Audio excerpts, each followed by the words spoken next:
I was so abrupt and also so cheery when it said the title. Yeah. But hello. Hello. And welcome back to Masks and Muses, our Dragon Age game here on Russell's Barbarian Gaming. I am the GM Aloysius, here with all of my lovely players this evening. It's been a minute, guys, and so I'm happy to see all of you again. I'll have you all maybe looking scandalized. We'll have everyone go down and reintroduce themselves in a clockwise fashion, starting with the scandalized Vivi. Now we know what clockwise is, my friends. Hi, my name is Vivi. I play the wonderful, enigmatic, charismatic, ecstatic Elsia of the White Spire. I know we've missed her very eclectic and mixed up accent. So be warned, we will travel into 7 different nationalities and heritages with Elsia herself. You know, she's just an amalgamation of so many things. As we always do. Exactly. Super excited to be playing the baddest bitch around again. Right? Guess that's me. So I'm just like making sure the way I see it. Yep. Is like, okay. Because it doesn't always show up the same way. So anyways, I'm Diver. You know me. And you also know that if you're a fan of the show, a certain well-known, well-beloved character did bite it at the end of last season. So I am here to introduce a very new character, which I'm sure that everyone in the audience will love as soon as you get a taste of what she's like. So with that, I will pass it to our wonderful other mage here. And you are silent. We can't hear you. We can't hear you. We still can't hear you. We still can't hear you. I dare the bad bitch down. Check your mic. Check everything. We believe in you. Yes, we do. You're under a silence spell. Apparently.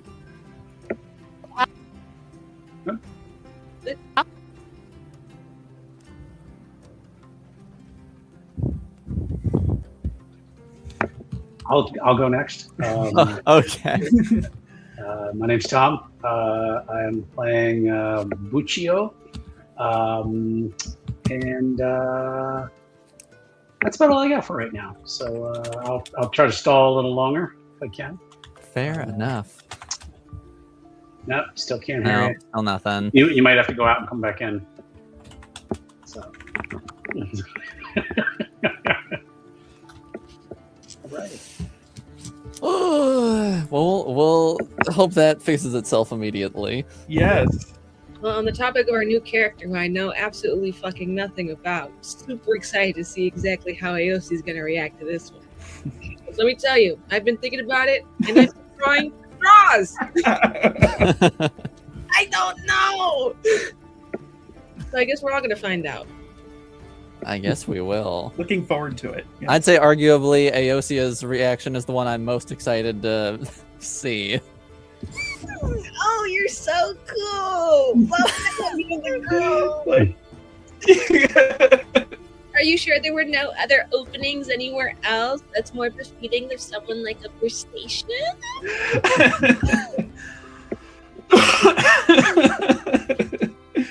Oh, yeah. Why don't we do our previously on? A good enough time as any, I suppose. But previously, we had a rather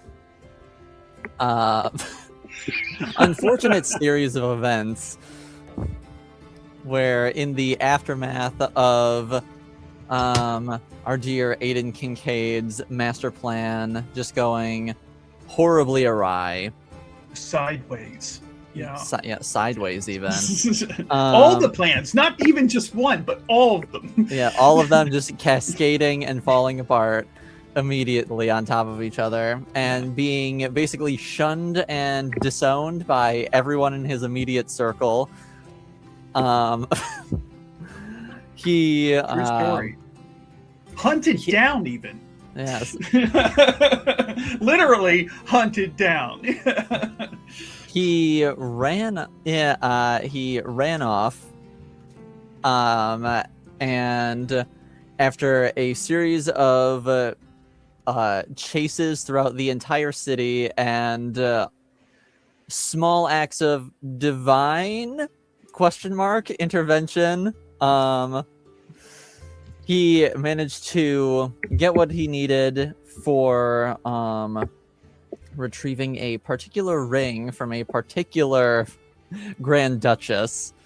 And while he was in a secret passage, getting dressed and ready for the occasion, Just getting himself ready, just getting himself ready, he found himself, unfortunately, stabbed in the back.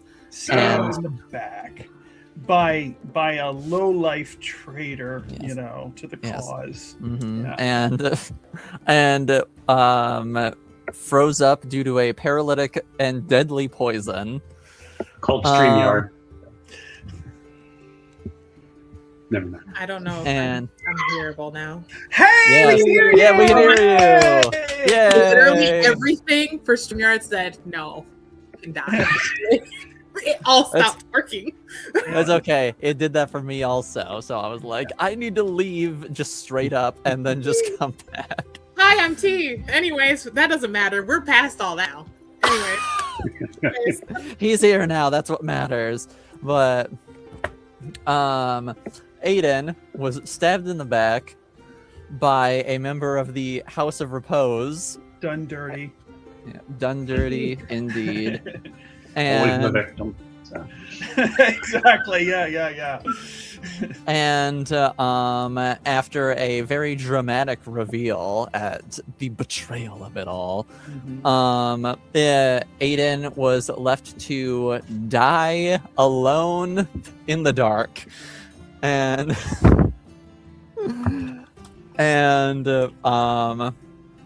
his companions? Question mark? Very questionable by the end there. Very questionable by the end there. Eventually, with the assistance of Marjolaine, were able to find his body and also found on him a mask for a separate branch of the Montbéliard family. Right. And the implications that may have potentially had Aiden's plan been able to go into fruition. Mm-hmm. They even discovered some hand cream, there too, that he had bought at the market. Yeah, so it's real mystery that we find the cold and pallid. A real mystery of items Right, just on exactly. his dead body. The cold and pallid corpse of Aiden Kincaide by the time his quote companion end quote found him. Yes, that is where we left off with our party members all huddled around Aiden's cold, lifeless body. Yep. There he was. I think they were debating whether they're going to Yes. carry him out of there. Or Yes, not. debating on what to do with him next. Yes. And that is where we'll just pick right up. Around the body? Around the body. Oh. Freshly deceased. Well, this does leave a little bit of a dampener on things. What should we do? Should we leave him here? Leave him? Why not? But also, okay. Lucia's just being totally honest. She's like, why not? Why can't we just leave him here? He Which, was to be fair, very much his stance last time also. That's true. That's true. One thing about Bukia, he'll stay true to himself. though is that Stanley Televici audio where someone's like, "You forgive me? Who forgive you, bitch? I always hate you." You always. Um, It just feels a little wrong to leave him here, dead, decomposing in the Although, city. I wonder if there was a price on his head. I'm sure somebody had something. Collect a bounty on our Like he wouldn't for us. dearestly departed companion. And he was still a friend. All right, I got his shoulders. Come on, let's go. do we bury him or do we burn him? I mean, I don't know. How about let's bring I'm him not up. necessarily. You can bring him up. Let's bring him up to the city, and yeah, let's we could just like put him in a chair in a bar or something, and then we could have like a wake for him. Bukio, Ezia is obviously distraught. What are you doing? Ezia, you're right to feel sad. I feel something. Confused, definitely taking precedent. A little sad. There is no resolution to all of this, but I'm not how you say surprised that this happened. If we're being very honest, he seemed to be here for a good time, not necessary a long time. Loudmouth liar. But he was your loudmouth liar, and that will never change. Oh, there. I know he was like the absolute most supreme dick cheese filled dickwad to ever exist, before the end of his life. Because honestly, like when he did to me, it was I don't know. I mean, he was one of the first people who was ever supportive of me in so many ways, and I mean, you guys don't know what it's like when you live in a box your whole life, and then someone comes in and says, "Yeah, you should not be in the box." And everybody's been telling you, "You're crazy. Why would you want out of the box? You're a tool. Be in the box. Be in the box." Meanwhile, Buccio is like just dragging him, like towards the stairs or Totally however dragging him away. Yeah, Oh, literally Dave's just gonna dragging kind him of real like slow. just kind of like take just kind of pat Aocea's back and lead her along, and then kind of look at Aiden's legs like, am I supposed to get the legs? So like as I go up steps And it's grab like, go, one boom, and then guide Aocea's hands to one leg and grab either leg and just say, and start moving. It's completely understandable how you feel. And you had good times with him, and that also counts for something. He may have been a complete and total shit at the end there, but you did have good memories with him. I had good memories with him. The thing is that people can do good things and bring some goodness into our lives and still necessarily not be good for our lives. A clock that's broken can be correct twice a day. What the fuck does that mean? That means that It means even you a need to get a bad new person, clock. And he probably gets to like a doorway. He's like "Hey, can someone better, get the door for me?" better friends. Yeah. Thank you. And just continues just dragging him along. So I don't know. It just means you need better friends. It doesn't mean that he was wrong. You do not belong in the box. You It's don't. just part of me is just like, I was so mad. Bukio and I also do not think you belong in the box, but we're also not going to fucking force you to do shit without telling you what it is we need you to do.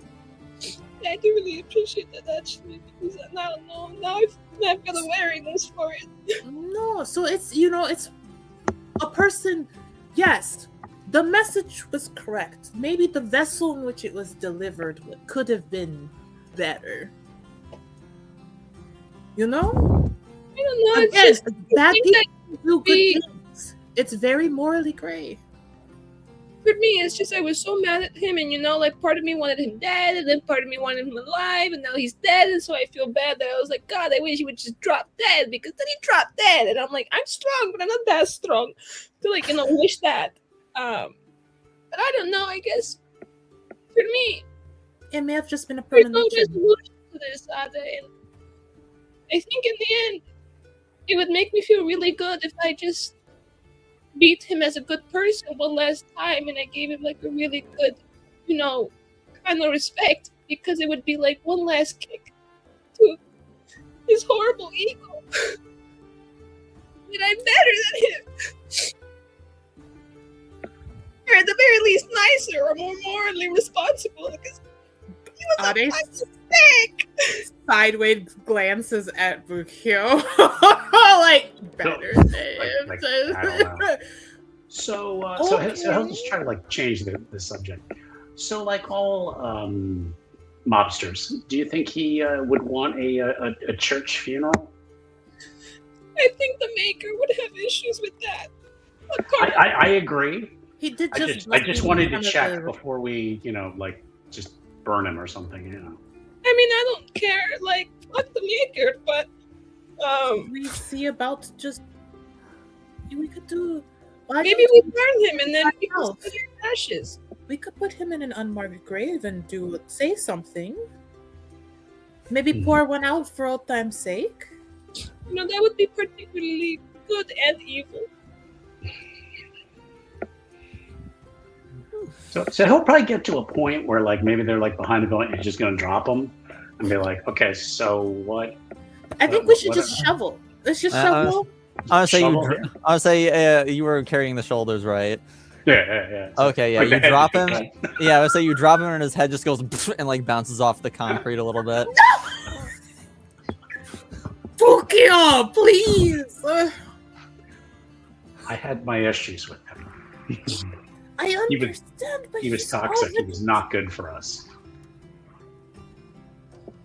I can't necessarily refute that. Neither can You I. make a strong point. You make a very strong point. However, again, as a last kindness and also our own little farewell fuck off Sinju to the late and great Aiden Kincaide, we can act with better poise and grace than he may have had in our situation. So do you want to bury him here or do you want to burn him? So what do you guys want to do? I am worried about the rats, so I'm wondering if burning may be better, but I think that might draw attention, right? Yeah. There would be a smell, so burying might be better. Okay. I don't know what accent this is. Exactly. I don't know where that Fucking is. going just rolling with the punches. Yes. I She was like- sounds like something. So I was like, Lucio's off to get a shovel then. yes, I was like, I'm gonna say this may or may not influence your decision making, but The guards are coming right now. no, no. British.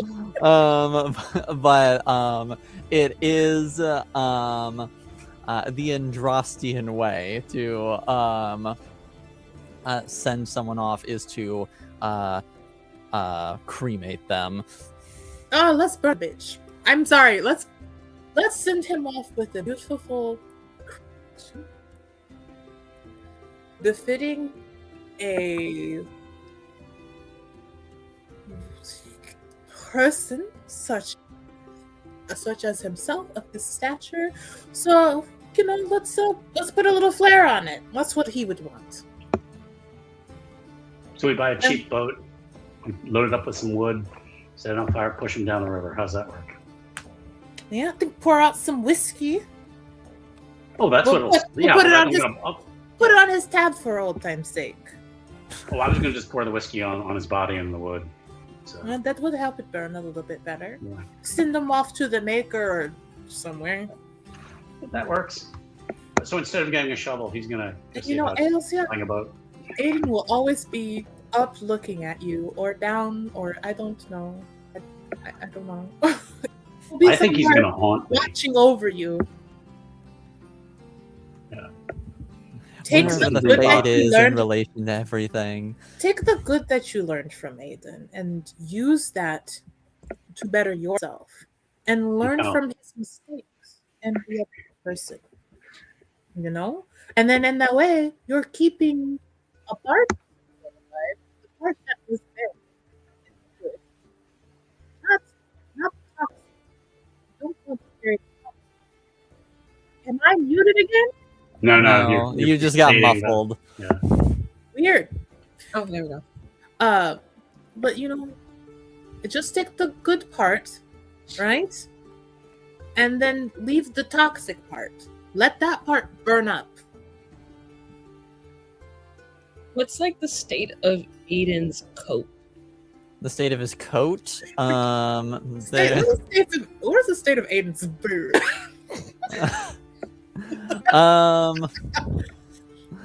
It was like on the darker side, but there's also a stab wound, so you imagine it is soaked with blood. Magic. It's a nice coat, though. Yeah. It was a nice coat. Yeah. Get blood out of leather. Just gotta stitch it up a little bit. I'm gonna take his coat. But what about the shoes, though? I was serious. I mean, you can let Let's go into those two before the join ritual where you just strip them of and say, okay, Duncan, kill him. And he was just gonna like peel off like the jacket from his body and like kind of whimper a little bit maybe when it gets caught on like maybe his stiffer limbs or like a part of blood that is maybe dried a little quicker than the other pieces. And then she just has like a bloody jacket in her hands that she just meticulously folds up into a carryable square. The laundry ladies are gonna have a field day with this one. Didn't Until the massive period. I On the back feel of like a I jacket. remember that Aiden also had a dagger or something, question mark. Did Aiden have a dagger that he used when we fought that one time? Maybe. I think he should have. Ada is going to kind of reach down and for it, and if she can find it, she's gonna pass it to Bukio, who could probably get use out of it. I'll say, yep, all right. You Work take on it. Aiden's dagger, Yeah. hand it off What's to that? Buccio. Takes a look at it. He's like, Are Shrug. Aiden's eyes open currently? They are currently open, yes. Ade's going to close them gently. okay, pop open. And she'll You just close put the two. And she'll Very accusingly. put a copper bit on each eye. You know, there you go for the next life, bud. And you know, Ade will try and like fix up Aiden just a little bit, just to provide a little extra dignity to death. Like straighten out shirt and stuff. Like okay. Fold, like try to very gently fold his arms before rigor mortis fully sets in, and it would just break, you know. Mhm. And then kind of look around, walk a couple feet, pick up some like wildflowers and tuck them with him, and say, you know, it's not much, but I think it's more about the intention than the fanfare, even though I know Aiden loved a fanfare, but we can orally do so. Yes? Then, we don't have, do we have alcohol on us? Aiden might have alcohol on him. Let me look. Would Aiden have had alcohol on him before this party? Got a flask in there. I mean, it's entirely possible. I would say that would it have been 100 proof or higher? Absolutely, it would have. It would have been a small flask. It would have been strong. That when you like take the cap off, it burns your nose hairs. Yeah, when you but smell the thing is, it would have been tucked away in one of his inner coat pockets, so probably in there somewhere. I'm not seeing anything. Does anyone have like something like? I told him his jacket is sloshing. It is sloshing. Oh, check in there. Check in there. Yeah. All right. And what you discover is he's got like a dozen pockets in there. They're like, it's all the pockets you could ever want. Yeah, yeah. In that it's like his last gift. It's a coat of many gifts. And then Ada's gonna kind of many pockets. Hold the alcohol out and like slowly kind of pour it in a back of the ocean down Aiden Kincaide. Trying to soak him as much as possible. And then just burning a body in the middle of the side streets. Love it. Well, I think we're still like away from eyes. Like I don't. Yes, I would say you are like tucked away. You're in a more secluded part, but I did propose putting him on a boat and sending him down the river. You did propose that. But how would we get a? So don't call me the cruel one. Get to the boat. How would we get to the boat with the? Are there boats around this area? Not in the immediate vicinity, no. No? Oh, okay. We'll scratch that then. How about a cheap wagon? Just put some hay in it and just like push it. You know, I don't know. We have to be able to find like a little paddle boat, right? Something anywhere near the water at all. Like if I were to go like look like a 5-minute walk, would I be able to? A perception check, perhaps. Yeah. Sure. First roll of the season, everybody. Let's see if the group can find a paddle boat. Please. It feels wild to just be like, all right, light him up. Light him up.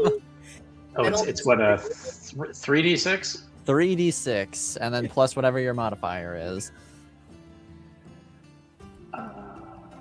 Send him out with some churros and some... I got a 10.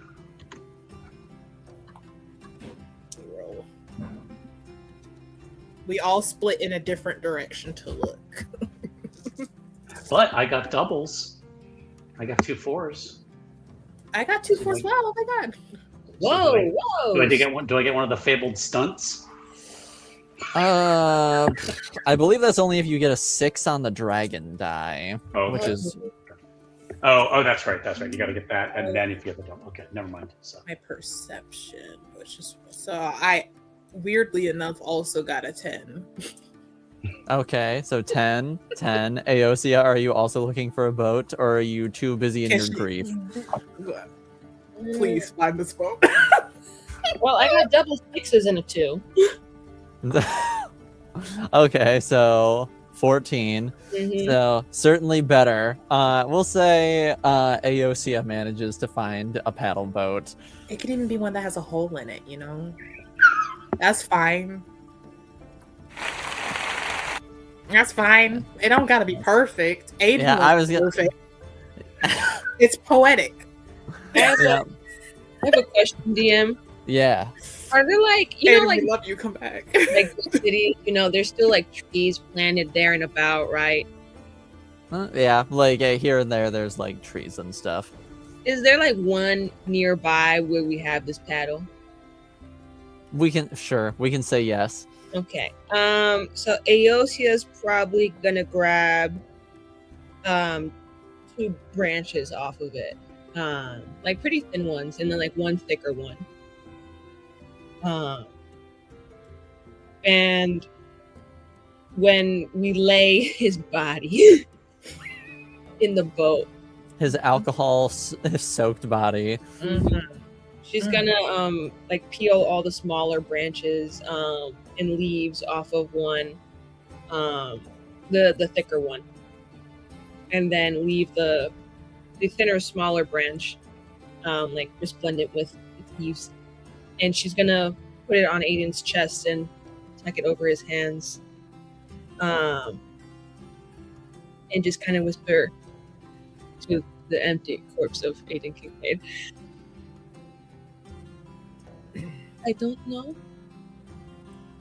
very well these rituals, but the Dalish believe that, Valondine is supposed to guide our souls into the beyond after death. But since Valondine himself is gone, he can only leave you with tools to hopefully help you find your way in whatever grand adventure you're going to find yourself on. I hope you bring great joy, like you did to my life in certain ways. And I hope you invoke less misery by being more careful. I think wherever you end up, my dear Aiden, I only hope that it is better for your presence and you are better for the change itself. Perhaps you will see the Dread Wolf. And your name will go past.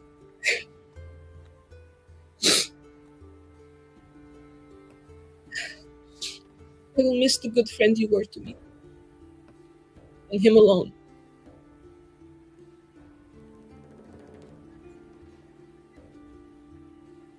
And she's just gonna kind of go back to like Ade and just kind of like rest her head on Ade's shoulder and just cry like a few silent tears.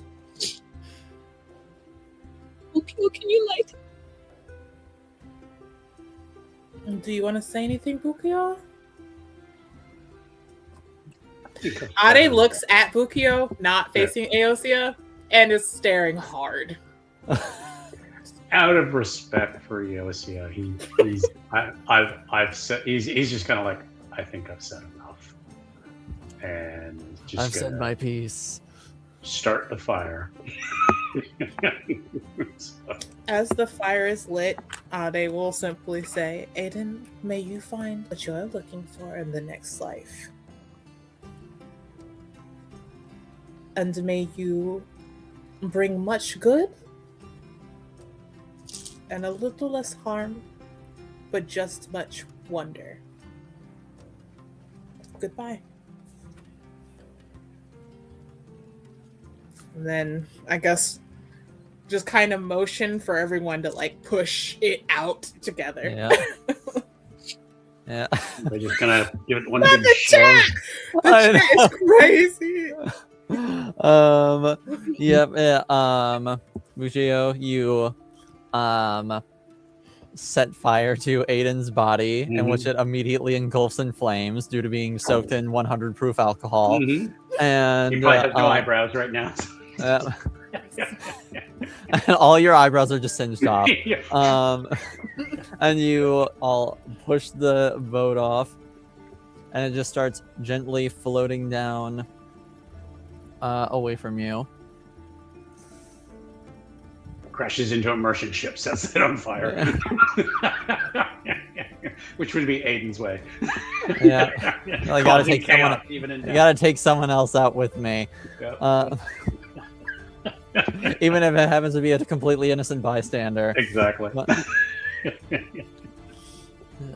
the boat just gently floats off as it is engulfed in flames.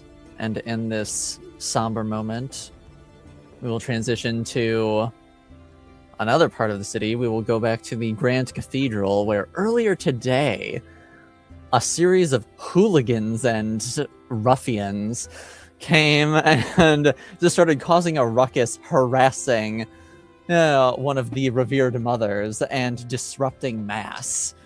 And they're just in the sort of wake and aftermath of that. Diver, would you like to introduce your character? Yes. So she's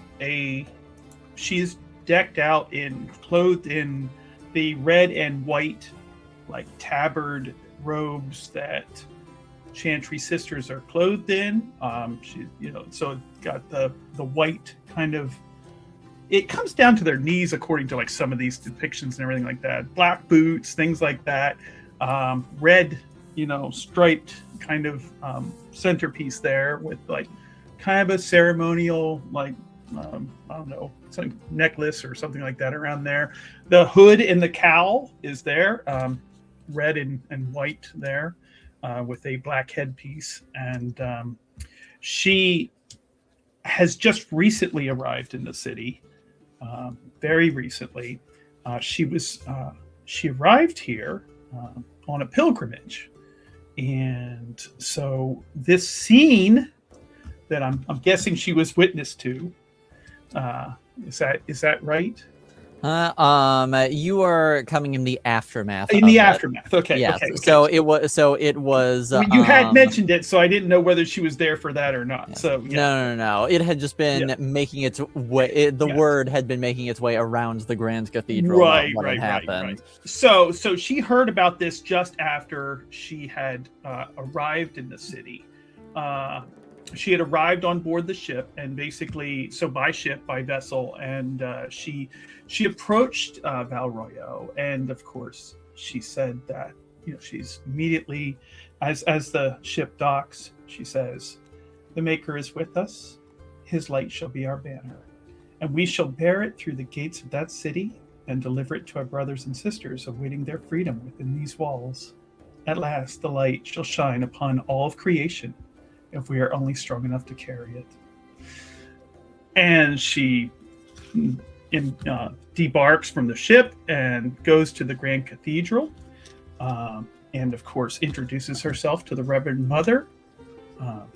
And she says, "Reverend Mother, I have arrived on my pilgrimage. I have heard of many things that have happened in the city in recent days. How may I be of service?" It's a pleasure to make your acquaintance, sister. I am revered Mother Andrea. Revered Mother Andrea, may the Maker bless you in his light, and Andraste keep you. How may I be of service? There were a few sisters who were present for the unfortunate events and disruption earlier, and some of them are still a bit shaken. If you could go and speak with them and find out how they're doing and what they may know about the situation, if anything, if they saw anything that may be of assistance for the guards, or whoever may be able to assist us with this situation. Of course. I will be a balm to their spirits and administer peace and healing as they need it. Thank you. And we can have one of the sisters escort you to your room whenever you're ready. Thank you. If you could take care of my belongings, I would like to help these poor, lost, perhaps suffering souls as soon as I possibly can. I will have someone send them to your room. Thank you. Thank you, Reverend Mother. Yes, thank you, sister.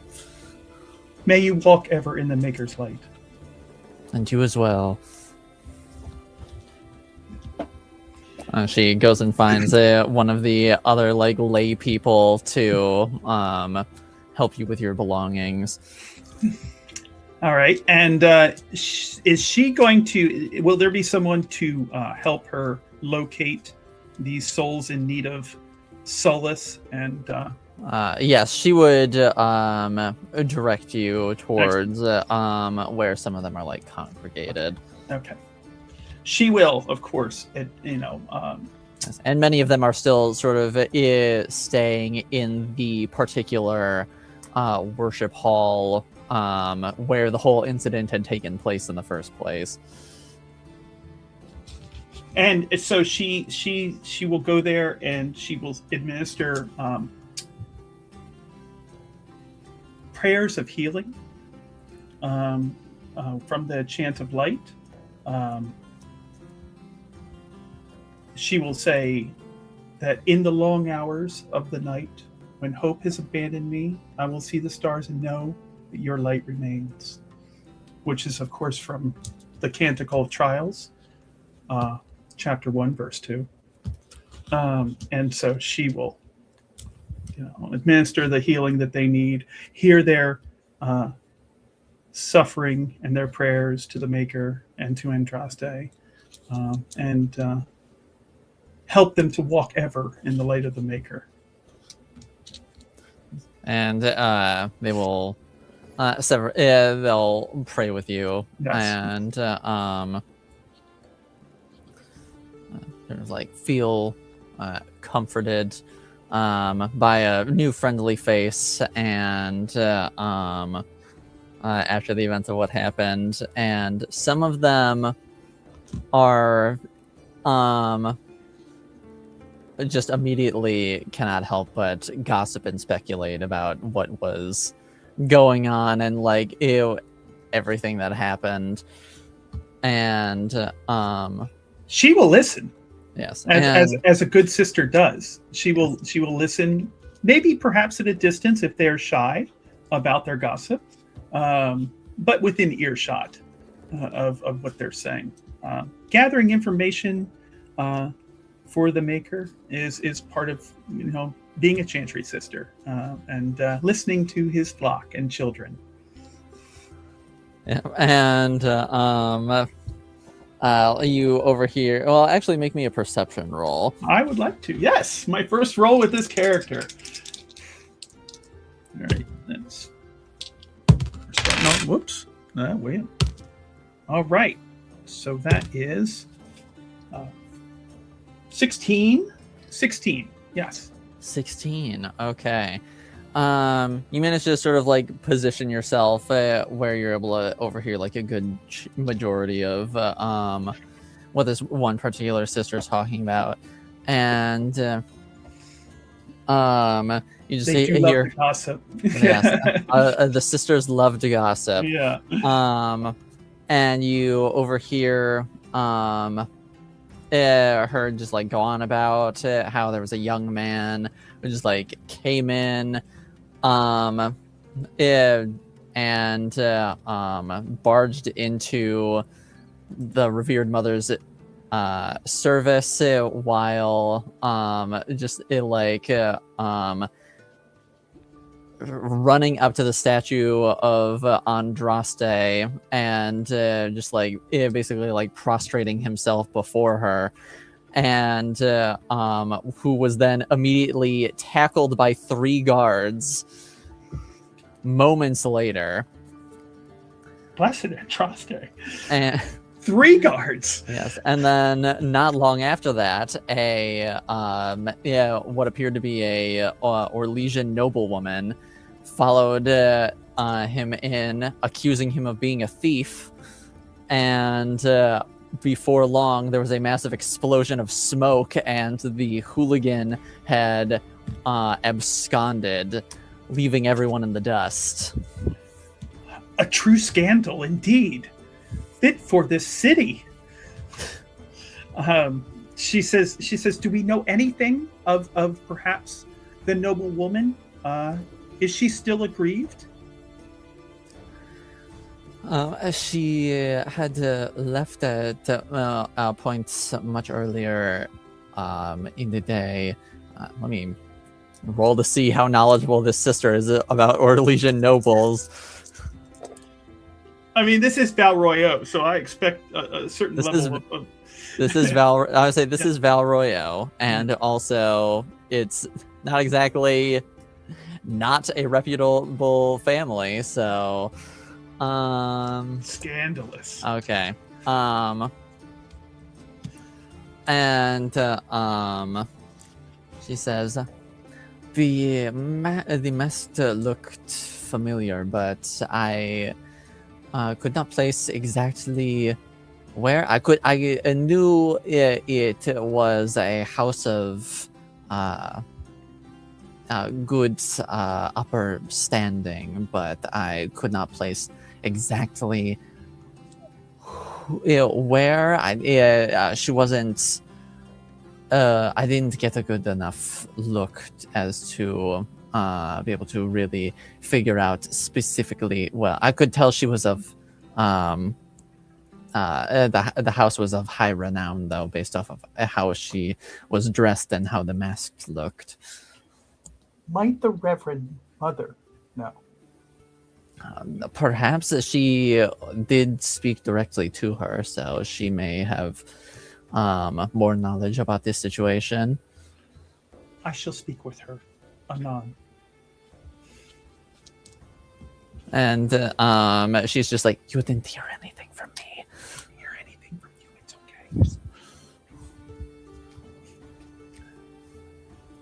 okay. So basically, she will approach the Reverend Mother again. Okay. Your Grace, I'm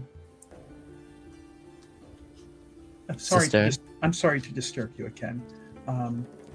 I have found out that you were there, perhaps in a central role in this most recent of incidents that has happened in the Grand Cathedral recently. I was present at the altar when the incident happened. Yes. When the man came running in and was accused by the noblewoman of being a thief and, dare I say, even a murderer from things I've heard. And you see the Reverend Mother immediately it gives like some just broad stink eye to the entire room. I mean, like, these ladies do not know how to shut up. And she says, "Oh no, of course. I just found this. The sisters had not informed me of this." She says, "However, I wasn't able to determine. I want to see if I can help make amends to the aggrieved noblewoman that was here, who suffered on the behalf of the." Or suffered as a result of the evil behavior of this man. Could you tell me who she is? Make me a communications roll. Okay. All right.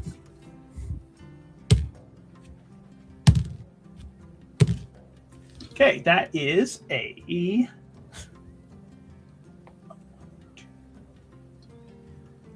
So, 1, 2, 3.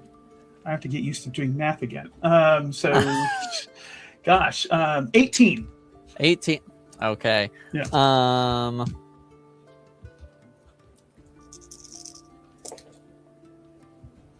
And she says, it could not hurt to make amends and show that there was no ill will intended on my part. I may have unintentionally offended her prior to her convincing me of the truth of the situation. You are, of course, blameless in this, Reverend Mother. I had not seen her before, but the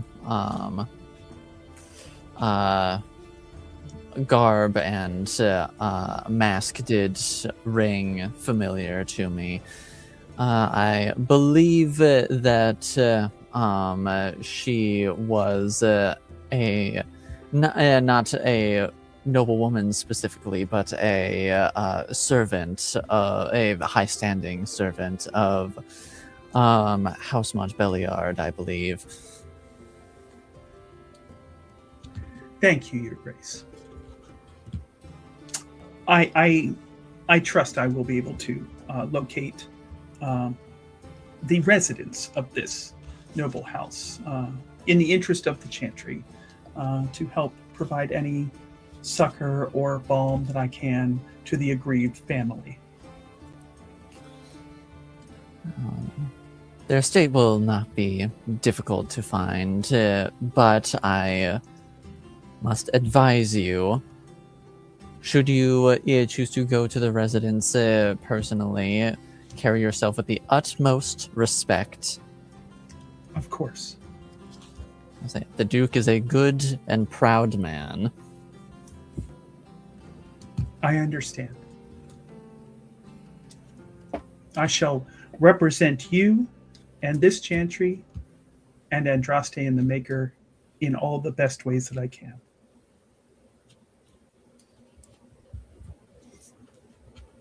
I will certainly hear back if the case is otherwise. Of course. And should I find out anything further about this incident that Your Grace may not know of, should I bring that information back to you? I would appreciate it. Of course, Your Grace. Thank you for your assistance in this matter. It is an honor to be here.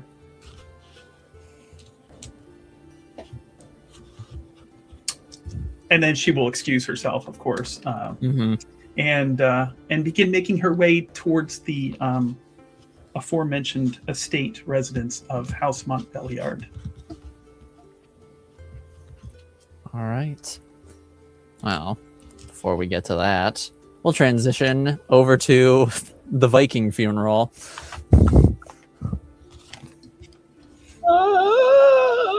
No, I can't say that. Viking.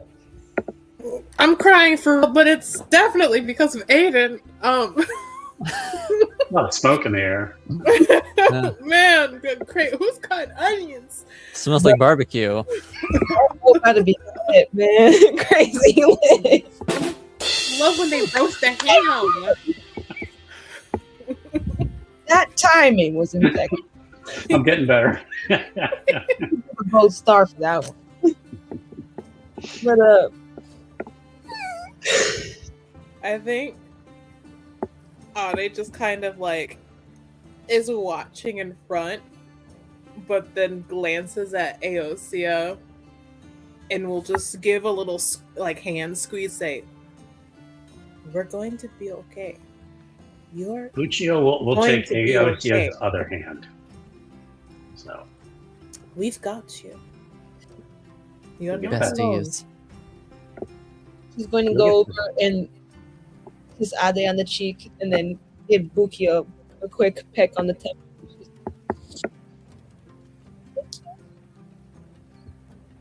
And no, he was like Supreme Dickwad 5000, but I know that of all of us, I don't know, like I liked him most, and I don't think it'd be first just to say he liked me best. I mean, we were kind of pretty close for a bit, and so I know that this is different for the two of you, and that's okay. I don't have a lot of friends, which is really surprising because I'm such a great artisan. But I'm not really liking my crowds.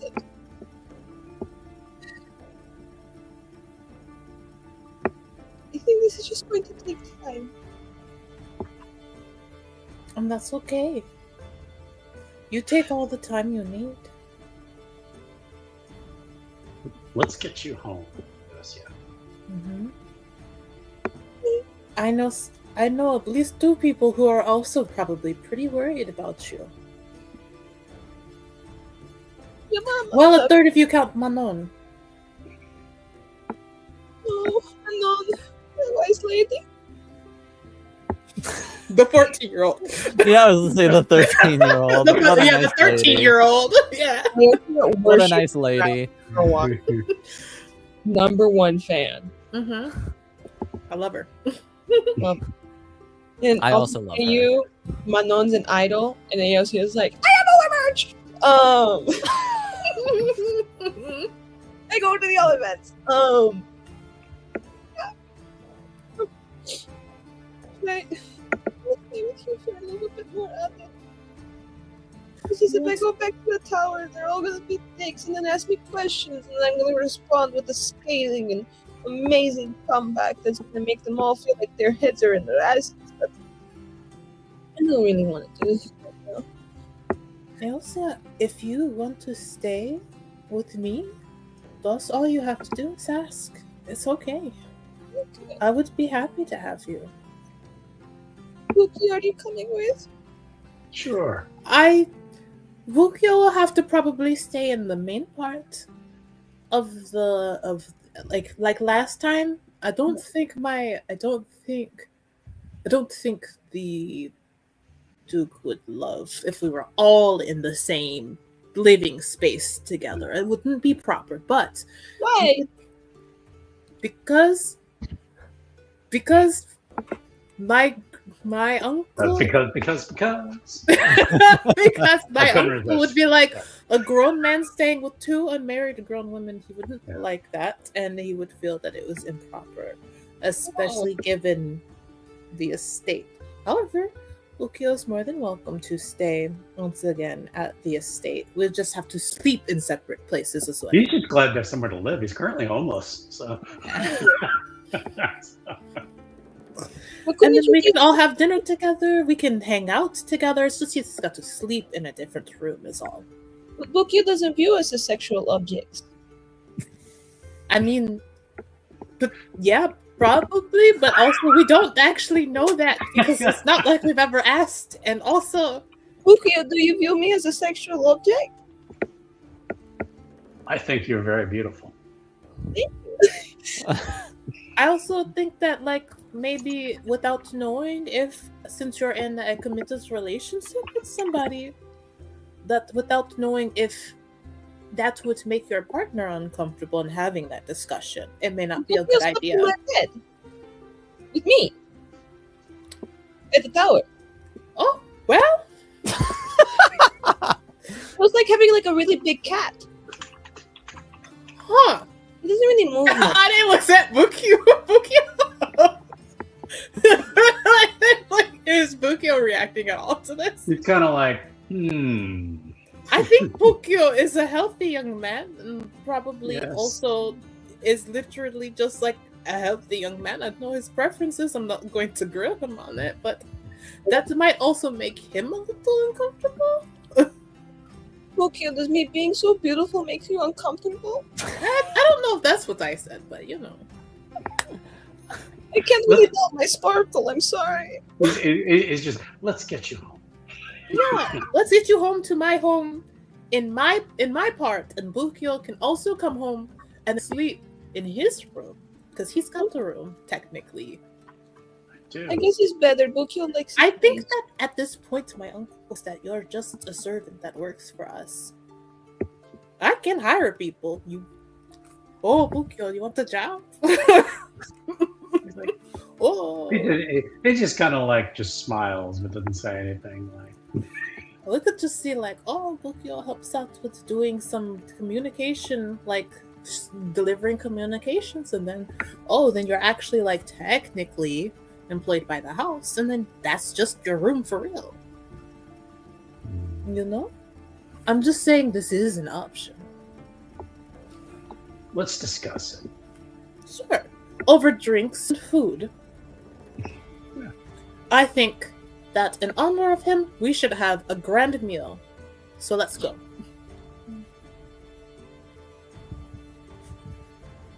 And Ade is just gonna kind of push both of them towards like walking away and just kind of glance back to see if the boat's fully burning now.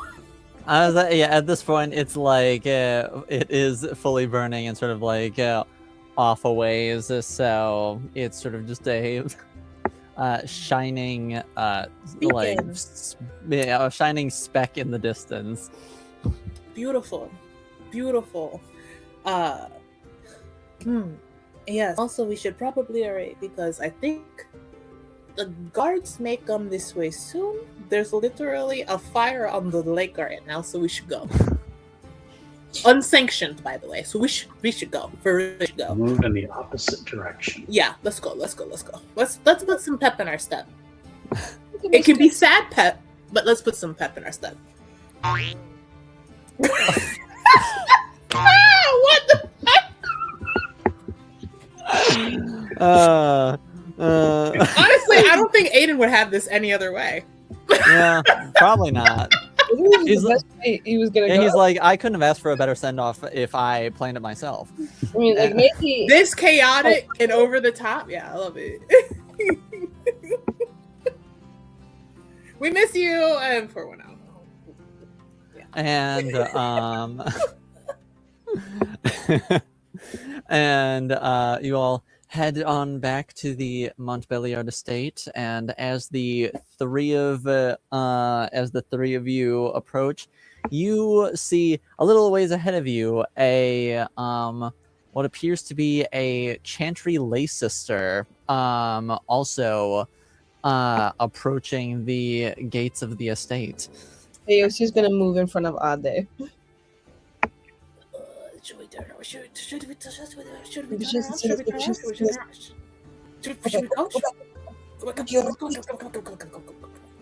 It's kind of slowly turning the opposite direction, but I feel like it's blatantly noticeable that we clocked her.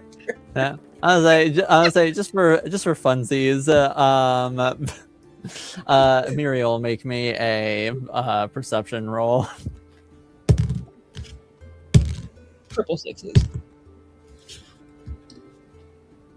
That is a 14. Oh, she is evil. No. A 14. Should we roll stealth? If you want to, since you're directing this, I would say yes. You can roll me stealth. Oh shit, we're doomed. Okay, let's do it. Let's go. That's gonna be a 10 plus. Actually, what would I add to stealth? Dexterity? Yeah. Yes. Okay, 12. 12. Well, Muriel, you notice, sort of like as you're approaching the gates, out of the corner of your eye, you see a group of 3 people approaching you, and seemingly as soon as they notice you, they start awkwardly shuffling and turning away. Well, the sister. And she's a sister, to be fair. Not a lay sister, but an actual sister. Fair. My deepest apologies. Yes, of course. Just a step or two above the lay sister. So yeah, she's decked out in, of course, proper sister finery, and she says, as she turns and with an interest approaches this group, which seems to be avoiding her in some suspicious manner, and says, "Blessed are the peacemakers, the champions of the just. Blessed are the righteous, the lights in the shadow, and in their blood the Maker's will is written. Good day to you. I was just visiting the estate. I had heard, and I assume that Ade is actually dressed in the noble attire that she. And I would say it is the same day. Yeah, so she yeah, would yeah. be, yeah. Yes. She comes up and she basically says, "What an eclectic group you are. And look at your noble attire. Are you perhaps aware of the incident that happened earlier in the day at the Grand Cathedral?" I think that as soon as essentially the sister clocks the group, Ade goes from "we gotta go" to "we can no longer escape." And oh, good evening to you, sister. Yes, we're coming to the estate to speak. You mentioned the incident earlier today. Which did. Incident? It was one involving a man and a noblewoman dressed very much like yourself. You mean at the Chantry? Yes, the Grand Cathedral. Oh, terrible business that. Awful. And to think the guards let him get away, disappeared. What is this city coming to? True travesty. Absolutely. Is this your estate? Oh, this is not my estate, but this is the estate of Duke Montbelliard. I see. And Surely And- you know the. And she points to the sigil of the house. of course. That is why I'm here. It was my understanding that the aggrieved wore the regalia and sigil of this house, as you do. And I had thought it a happy coincidence, perhaps, that you, along with your companions here, might have perhaps either been involved in that incident or had known something of it. I would like to help in any way that I can, because the noble lady who is part of this house, who was involved in that incident, of course. Blessed be the Maker and Andraste. If you would like to speak to the aggrieved, suppose that would be me. I was the one who alerted the revered mother to the fact that that man was an escaped criminal.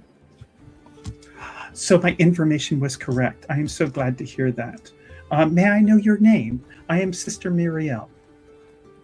Sister Muriel Kenrick. Kenrick? Is that like an Orlesian-ish last name, or Are you asking her? No, I guess I'm just asking in general. Is this a name that sounds like yes, this is from here, or a very obvious this is a last name more common in a different area? More common in a different area.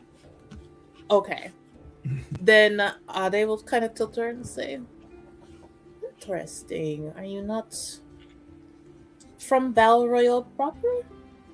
I am here on my pilgrimage. Oh, how delightful. Well, my name is Adelie Montbelliard. Oh, she does not say that. Sorry, I forgot. It's just that was crazy. Whoa, that was nuts. And so let me give you the full legal real Grace, quick. give me grace. We just started. Give me grace. Yo, my name is Adu. Adu? My name is Adelie. That's how you can refer to me, and I am a attendant to the House of Montbelliard. It is a true joy to meet you. Perhaps we can. I can hear your grievances and perhaps provide some healing and solace to your aggrieved heart and mind. Or perhaps you can introduce me to your friends here. They too perhaps might be aggrieved and in need of healing. Actually, we are kind of on a bit of a tight schedule. But perhaps if you are open to speaking tomorrow, that would be possible. Of course. We're dealing with a little bit of a emotional matter here. Emotional matters are my specialty. If there's any help I can offer from the light of the Maker and her grace Andraste, I would be happy to. I've got a few chantry verses just for this occasion. We want no help from you. I think what my friend means here is that, well, that is very sweet of you, and perhaps we may take that up with you when we meet again on the morrow. I believe that it is also good for the faithful to sit and speak in solitude with the Maker and turn their thoughts inwards and be introspective in how they're feeling so that they can know true peace through the chant. You seem well versed in the ways of the Maker. I wouldn't say the best first, but, I do my best, and obviously the House Montbelliard takes great pride in making sure that they are Maker-fearing people. Do you go to the cathedral often? I do go sometimes. I've been there before for different events and also for services, yes. Shall we meet there tomorrow? Sounds delightful. I can definitely do that. I'm sorry, I didn't catch your name. And she's looking at Aosia. I didn't throw it.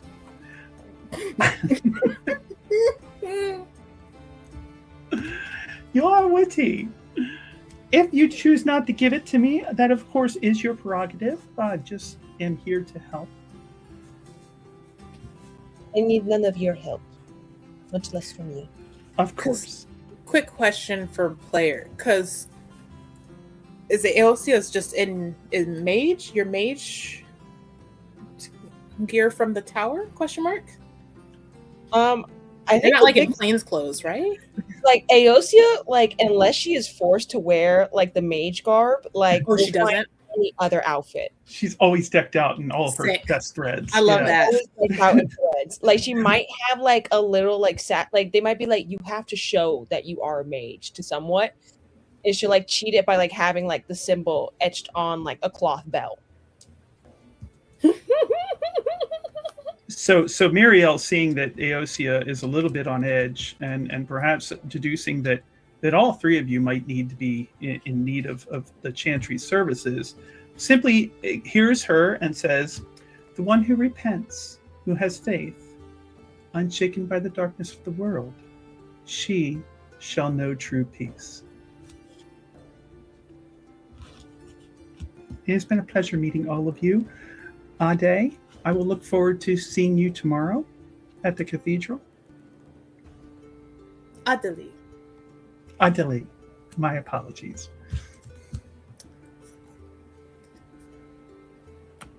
Provide grace where we can. Excellent. Bye. Tomorrow then. And then she will look to Bukio as well, having not received his name, and, begin turning and walking away. Aosia just like glares at her the entire way as she's walking. She can feel her eyes on her back, yeah. Ade will just kind of continue, like pat Aosia to move forward, and like continue as normal to the gate with the guards, to be let in. And until we get into Ade's like house, Ade's holding it in, but as soon as we're through the gate and then we're in Ade's house, Ade's like, "What the fuck was that? What the fuck was that? Why was the Chantry here?" Yes, I'm okay. So like, yeah, I'm assuming like Ade's like personal little cottage area out the back. personal Okay, cottage. okay. You you like walk in, close the door, say that, and you just hear the Chantry was here. As you look over at Manon's just like lounging about, reading a book. No, you can't do that. You almost scared me. Milady! You weren't here. I figured I'd just hang out. I know, but can you announce yourself first so I don't have a heart attack? You came in. I was already in here. This you is came my in. house. So, well, if anything, I shouldn't have to announce myself if you're walking in when I'm already in here. I think that's actually the opposite of what you should do when you're in somebody's house. Whatever. Okay, I'm here.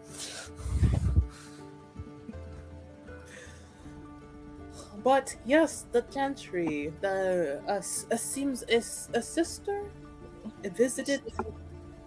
Oh, there was trouble. There was trouble today. It was not my fault. Like to go on the record and say that it was not my fault. It was none of our faults. How not your fault was it? Very much not her fault, like 0%. Yeah, quite honestly, I was actually quite good today.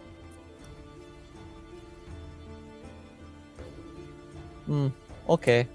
But someone, I did things, and things happened, and then I did end up having to speak to the revered mother. And then someone tried to lie on my good name, and then I cleared my name immediately because I had literal facts, so I don't know where that was going, quite honestly, but it wasn't my fault. I think it is hard to fight here. against facts. Yes. But I think that Aosia's going to stay for a little bit. And if you'd like to join us for some fun, and Ukyo will also be staying again, I think I'm just gonna go ahead and like push like a. We're gonna talk about it, but I think honestly at this point we just push like a little like, oh, this works for the estate, because he's already been staying here. You know that. Mhm. I'm pretty sure Uncle knows that, but I'm sure he knows something, but who knows what that something is? Well, he maybe lets me get away with a little bit more than I give him credit for. Oh, you think? All right, I don't want to hear that from you. Whatever you say. But that's not important. And it's gonna like push Bukio in and like sit him down and grab Aosia and be like, can you sit here? And we are going to have food. I know there are hard feelings. I understand. Bukio, you're like, man, fuck it. Aosia, you're grieving. I'm confused and also a little apprehensive about tomorrow. But tonight, we are here, we are present, and we are together. And that's what's important. And we're going to eat food because food is healing. Who died? So, and then Arie is going to be, come on, since you're going to help me, so come. Okay. And she'll start whipping up some food. You're And going we'll to tell me start who died, talking. all right? I will maybe tell you. I'll probably tell you. I think you Yes. should not go alone tomorrow.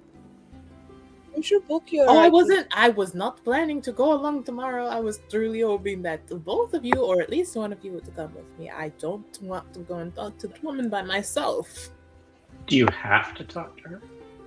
Well, I'm Wait. worried that if I don't, she'll come back, and then maybe. The guards don't Yeah. let her in. They tell her to fuck off. But I think it'll start to look a little weird if they continue to turn away the chantry. Or at least in politics. Yeah.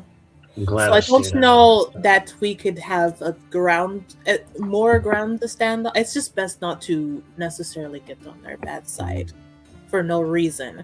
They can't overstep, but also there's a little, we can't be outright rude and unhelpful, you know? I can. Fuck her. Yeah, she really did just come up and was like, so anyways, you What know, you I did? don't, you're obviously something's wrong with you, so here's just a verse for you. It's kind of crazy, like, you don't even know me. What if that was not even your religion? And you know, you didn't even write it yourself, so who the fuck cares? Yeah, at If least you use it in your own words. You never If heard you of show not tell? Well, I'm sensing a lot of hostility. when you live my You're really life, stressed you're out. a little hostile towards the chantry. I'll tell you that. That's the bare fucking minimum. I'm sorry. I don't mean to say that, madam. It's okay, honey. Here, why don't we crack open some wine? Not for you. Yeah, I know. I know.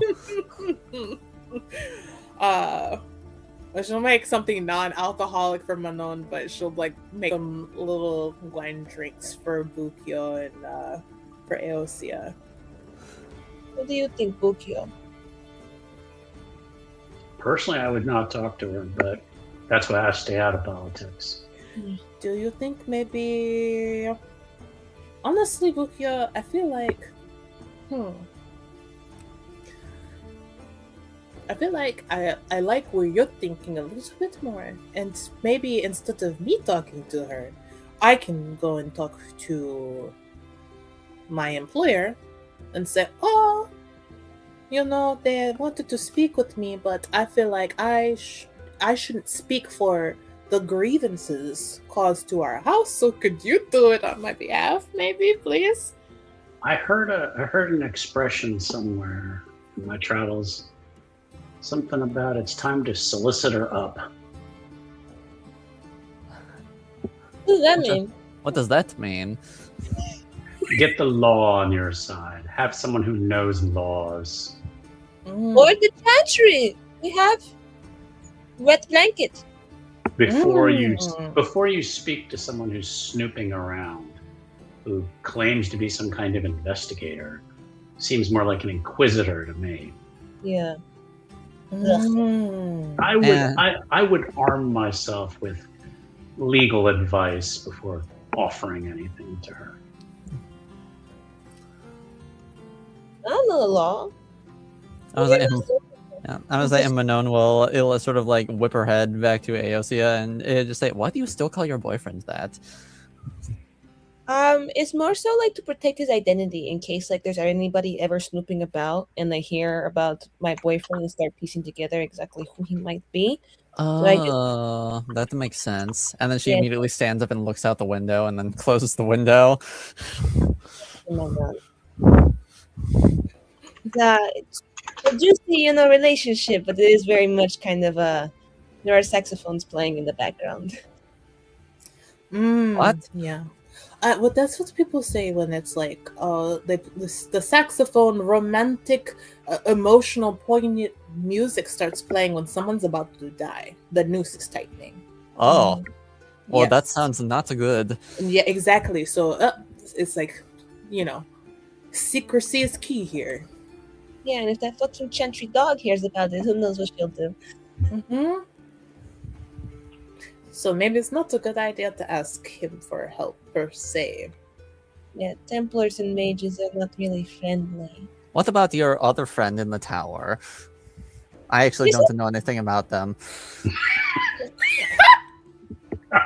Was that Bonon or was that Alloy? What about your other friend? The GM Why? offering advice. Oh wait, the character doesn't know that. No. It was It like was, you said it and you were like, I remember Bonon doesn't really know much about this character.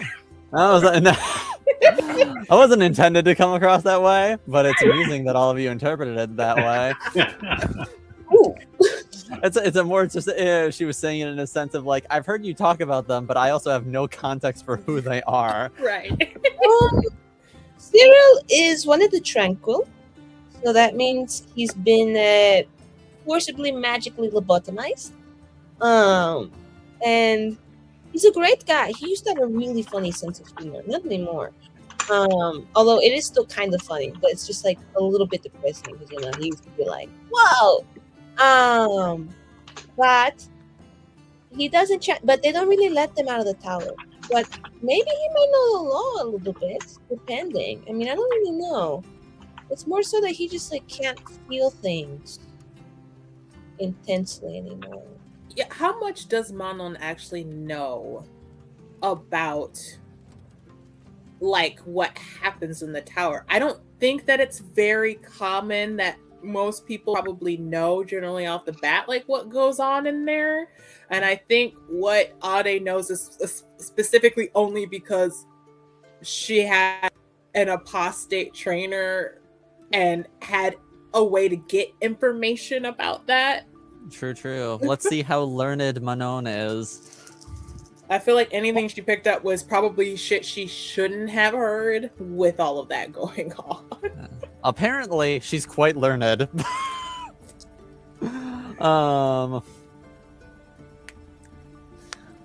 I know the the broad strokes. It's kind of fucked up that they do that. So I'm sorry about your friend, but don't well, because they can't do magic or anything, so like all they do is read and stuff. So maybe they know something. No, Manon, it's He enchant. it can That's why enchant, they but when How they does make that someone work? Emotion helps you connect to the fate, right?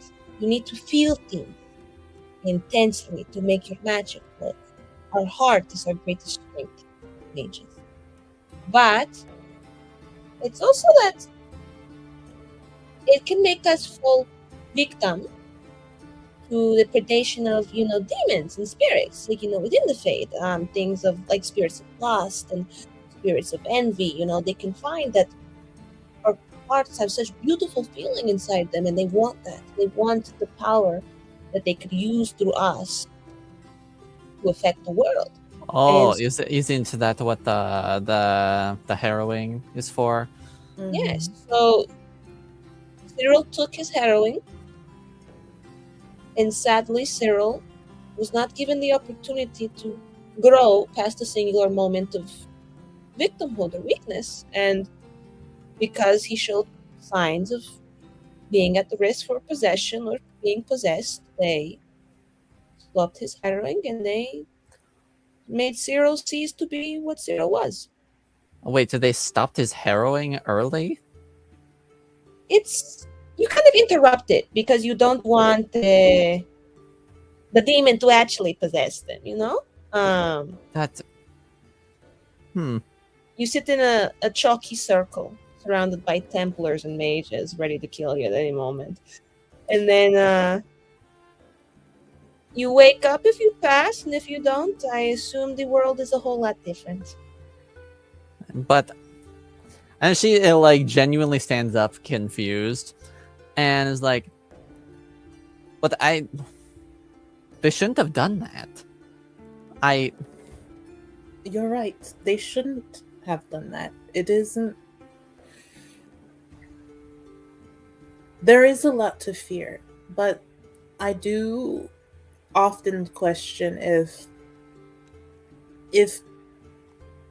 apparently making society safe and good means sacrificing one part of it. But- Is it worth that cost? I don't really think so. But what I mean is, and she looks to Aosia, who has actually like lived the experience and all that, because she's like, it's only what I've read, but they're not supposed to interrupt it. They commit to it, and either they succeed or they get possessed and killed. If they'll Hold Manon's hands for a second. Manon, you are a very dear and sweet girl. And I want you to know this because you are also a very intelligent girl. In the eyes of the world, people who are like me are not people. We are tools. We are dangerous blades born into flesh. And we are told from the moment we present these things that we are to be handed over into the hands of the chantry and the church so that we may be used with guidance. Manon, do you think if people knew that when they send their children, not like they have much choice to do it, that when their children are sent to the tower, and that if they don't pass a test, they get lobotomized and forced to make enchantments for the rest of their life? Why would you ever write that into a book? Why would you ever want anybody to know about people who can't speak up for themselves? Every enchantment you see half in this world is made by a tranquil. There is no escape from the tower.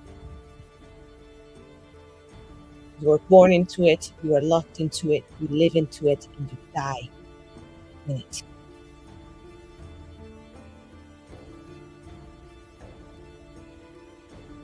I am but a nun in the eyes of the chantry, very pretty and ornate and loudmouthed. and she just gives you a hug. And she strokes her hair.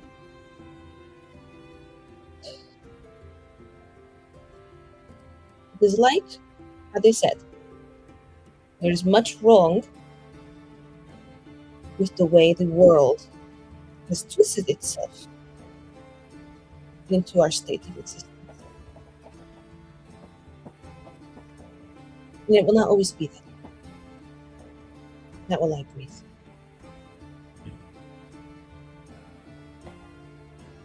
But you must know that though the knowledge is frightening, Manon, it's important to see with both eyes. You cannot turn away from it, Manon. You understand? Yeah, I think so.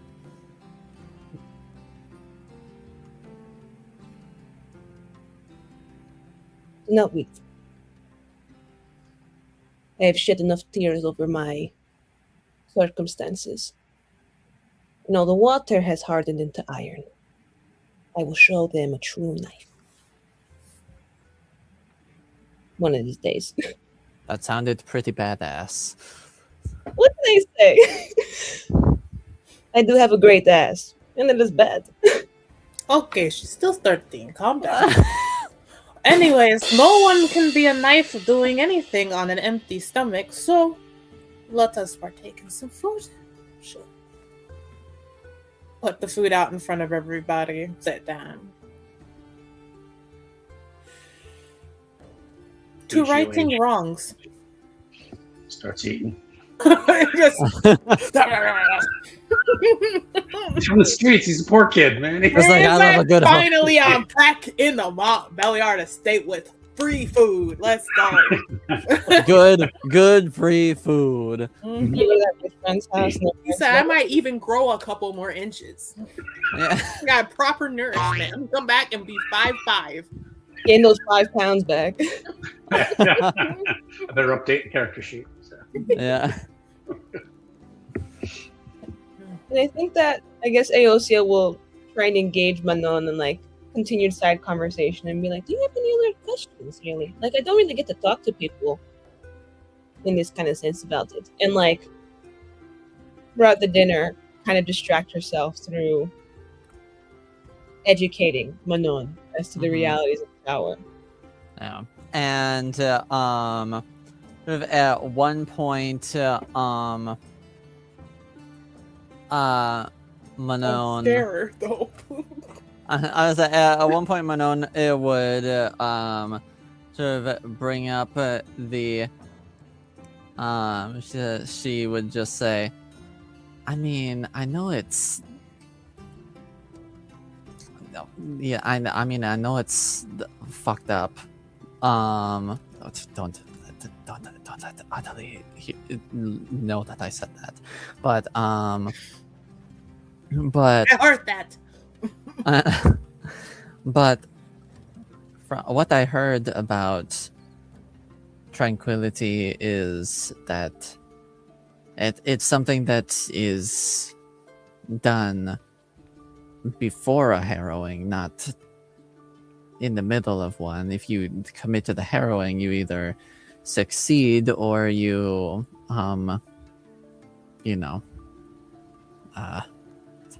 don't. But for tranquility, I heard that, or I read that it's supposed to happen because they either see you as too weak or too dangerous from you're either too weak to succeed or you just can't be trusted, I guess, or they're afraid of you. I think the fear is always at the root of it. And so then she's like, so if they did it during, then do you think they tricked him?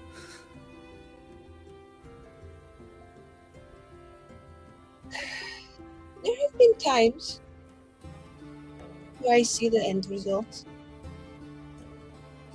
and I wonder the same. there are people who I know very strong. And yet, when those doors close, I do not know what happened from that time.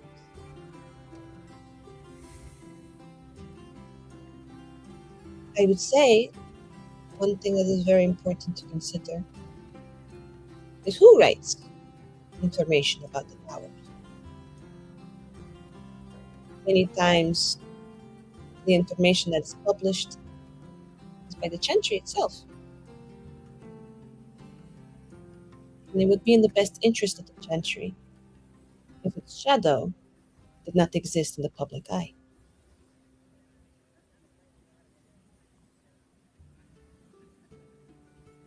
That is to say, I am very aware that there are inherent dangers that come with being a mage. We all know this. We have the dreams, we have the feelings, we hear the things.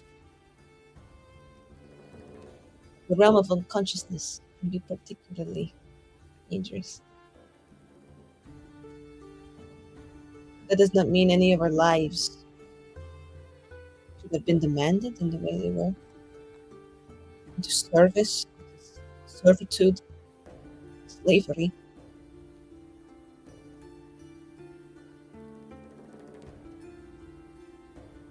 My father was an apostate.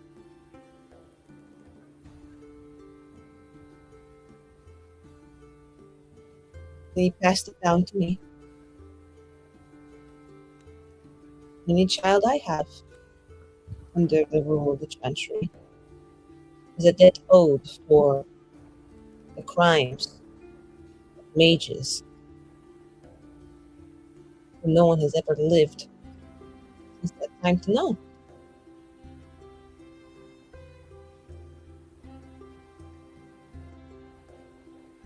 Because we are powerful, we are inherently dangerous, it's true.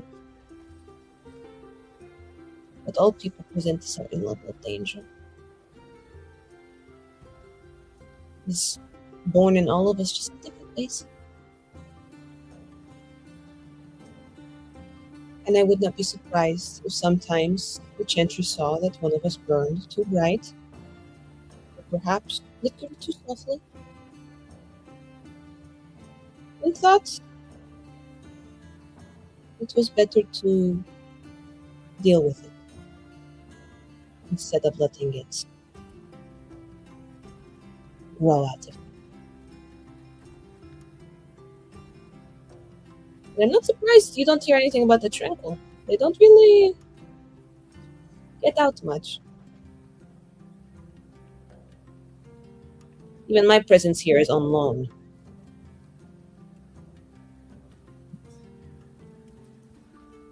And I know they let, enchanters out for varying reasons, whether it's, missions of great importance or diplomatic things, or just being called upon by armies, that sort of thing. But they tend not to get the Tranquil out, which, based off of what I know, I suppose I can't say I'm super surprised by that. Not a good look. No. Not at all. Not a good food to live under either. But we are not here to spend the whole night wasting away with the depressing circumstances of my ever-looming oppression. Yes, I think Adeli's getting destroyed in cards over there. I am actually not getting destroyed in cards. How dare you? I think you might. Looking over at Bokio's hand. Yeah. And he'll just kind of pull his hands back. He's probably up a little bit, but not saying a word, not bragging. No, put some dice on that. That's crazy. If Put you some would dice on like, it now. because I have the ledger domain. However you say that word. What? You have what? Ledger domain or whatever, which helps Ledger? with my. Are you about to destroy because you're cheating? That's so rude. No, it helps with sleight of hand. So Sleight of hand would be cheating. You win. only if you get caught. That's crazy. Okay, let's roll for it. Okay. I think it would be funny. Oh damn! Tom got to get up to do it. What? What's happening? Yeah. What's happening? Had to get my dice. He's like, I gotta stand up for this one, guys. I got an 856. What did you get? I had 2. So let's What the see. fuck do I roll? For you, I'd say roll me cunning, and then since Buchio's trying to cheat, he can roll me dexterity with his Jesus. focus. That's I will let you know. I'm cunning. I am cunning. I'm cunty and cunning.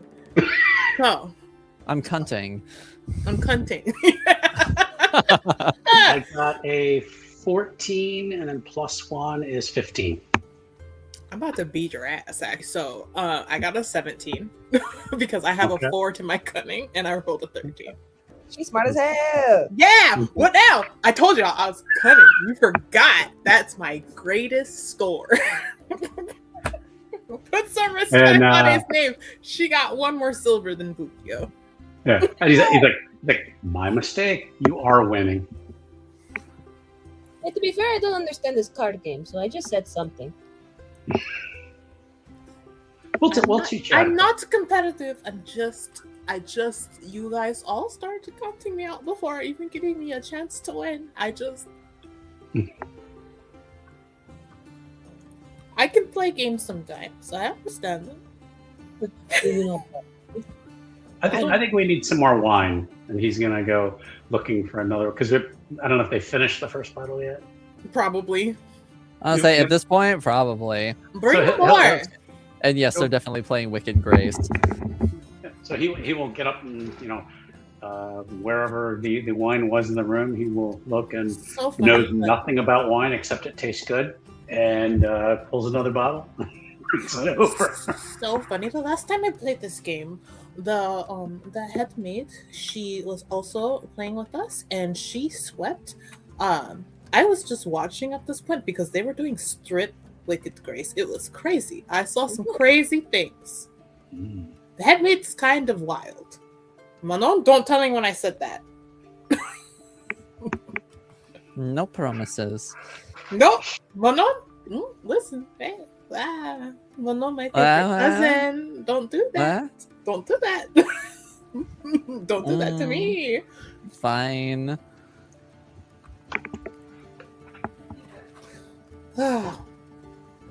So, what should we do about tomorrow? I gave you my advice. That's true. I will say, I kind of want to see if we can. My thing is slowly shifting so that my face is going out of frame. Like, hi, everybody. Thinking. Yeah, it's literally sinking further down. Honestly, I do think that maybe what I want is to talk to this Miriam, but not before we've gathered some information, maybe? Let's find out who she is. Yes. And I think that we have a common friend that we might be able to ask to help to get some information. I can check around the streets and see if anyone knows about her. Okay. That sounds good. Everybody's got secrets to hide. maybe we should I just wish ask- that we had a way to contact Marjolaine. could contact her tonight. Oh, do you think? Yes, I think that would be a good idea. Maybe tell her there was an incident, which she probably already knows, but there was an incident involving the late Aiden, and the Chantry is now sniffing around. And we need some information on their little investigator. Here, I can, let me see the specifics. Just like, we need like a signal to just throw up in the sky like a fireball or something, so she knows that she's being Is it summoned. okay if we do it here?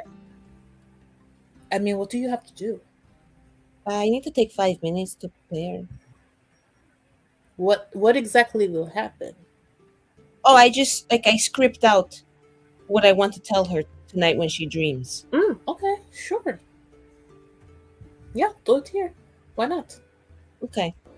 As long as you want to put the giant glowing beacon on the house saying, "Hey, mage is here." Well, I've never done it, so I don't know if it really Hello, just let me know. Okay. Immediately starts a spell casting and just massive light everywhere. It's just like, some midges. I think there's midges over there. It's like, I think the maker is descending through. I'll see what the fuck is going on. okay, I think I'm not gonna glow. The golden city is empty because the maker is here. And Aosia is going to cast Dream Sending, which I now have, because I am in fact a spirit journeyman. Okay. Yeah, right, yeah. Okay. Takes me and target. Okay, so I'm gonna send a dream across the fade to a particular subject who is known to me. When they next dream, it will be the dream that I sent. I can script the general events of the dream, including things like conversations, but I cannot know the subject's reactions, or become aware of them, or truly interact with them. I can use it to convey a message, information, or display imagery meant to incite emotional reaction. It cannot be longer than an hour. While the dream may influence the subject's decision-making, it does not exert any direct power over the subject's mind or will. It does not work on subjects that do not dream, like dwarves or the tranquil. All right. And what does this dream look like? Well, I was gonna make the dream is by the tree that's in the elven. I forget what the term is. I know it ends with an edge. Where do the city elves live? The alien edge. There we go, the edge. The alienage. So she's gonna have it be at the elven alienage that's in Orlais that like she talked to her one time at in front of the tree. And all the elves are gonna be replaced by walking churros.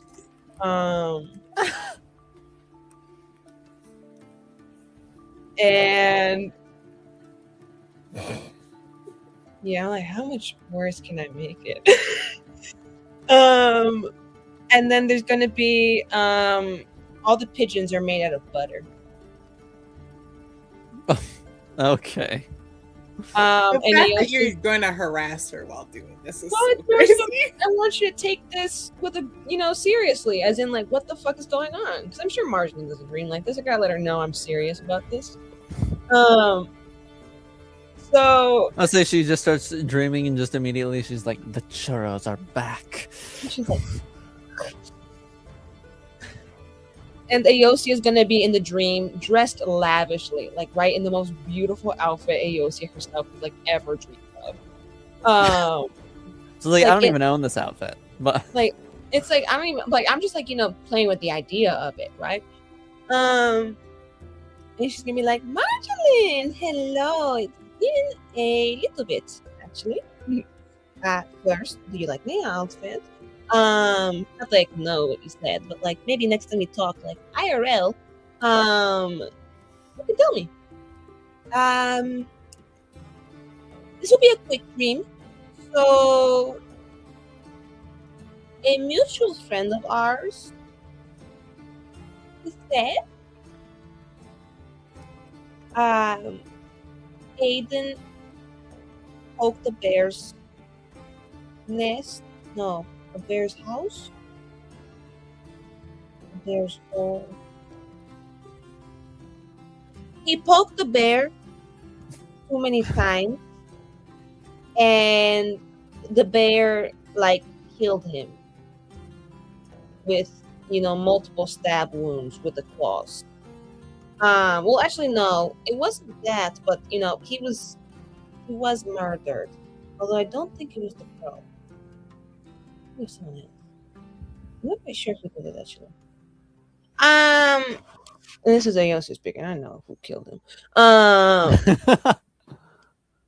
But so he's dead, and we should like to meet up with you also because there's this chantry bitch who's been sniffing at Ade's doorstep. And it's like kind of like, whoa, back the fuck up. We don't know you like that, right? Why are you here on my homegirl's property, So she came over asking questions about the whole debacle that happened in the church. We're gonna go talk with her tomorrow, probably to flip her 2 birds and be like, eat shit and die. But in a nicer Orlesian politics way. I'm sure Ade will know. Me personally, I'm quite fond of being a friend.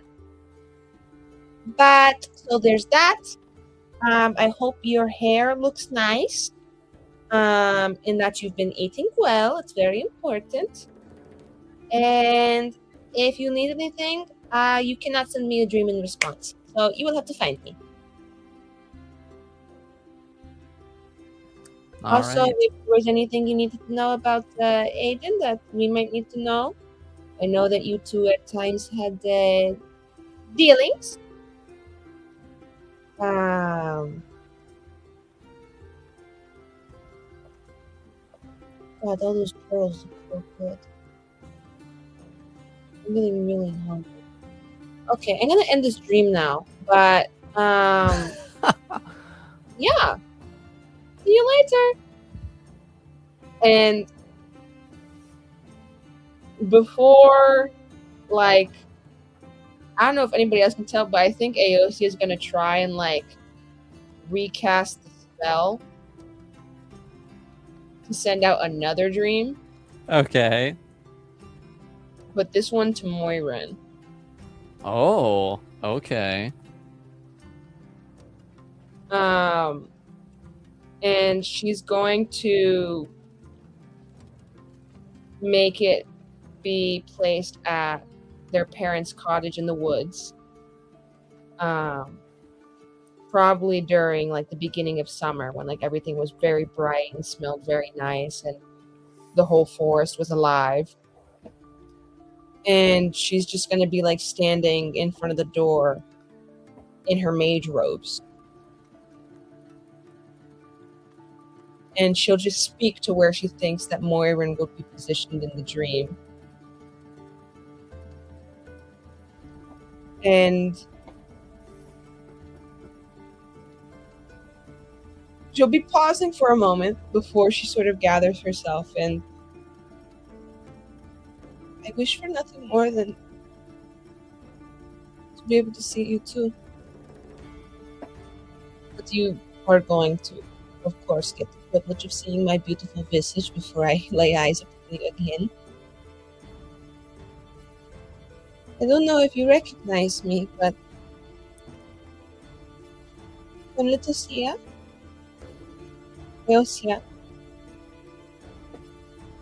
I heard that you were traveling with a group of Dalish. And I sent you a letter. I cannot go.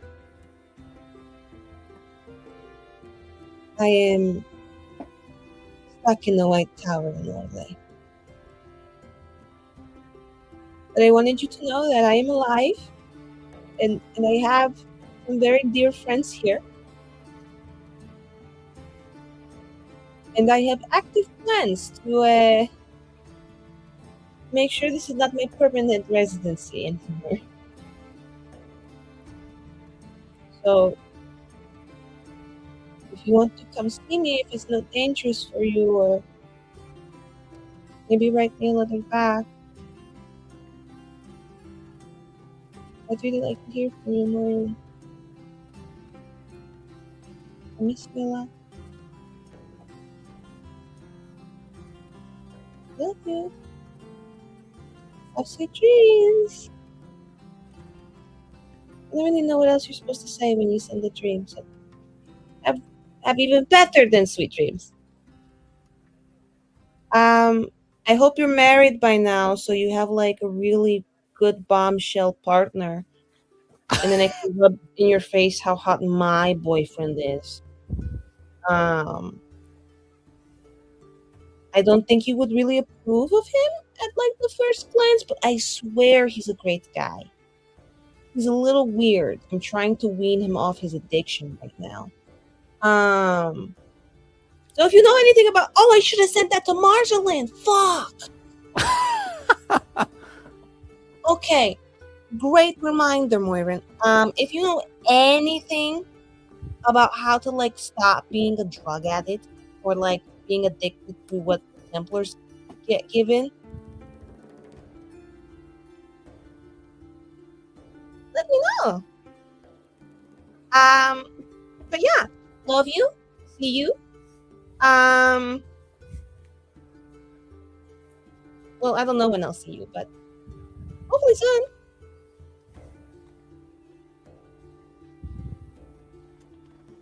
I'm giving you a few more seconds to look at me lovingly and longingly. Okay, now bye. And then she cuts off the dream. I love how it's you probably want to prove he's a drug addict, but Look, a girl's got to acknowledge her boyfriend got some shit going now. You know? And I gotta take that. like man I didn't out. say he didn't have faults. I'll say you might not approve, but just give him a chance. He's an alright guy, you know? Really great in bed and really nice to me. How do I? Okay, let me see. So I take off 14 mana for that. And I have 22.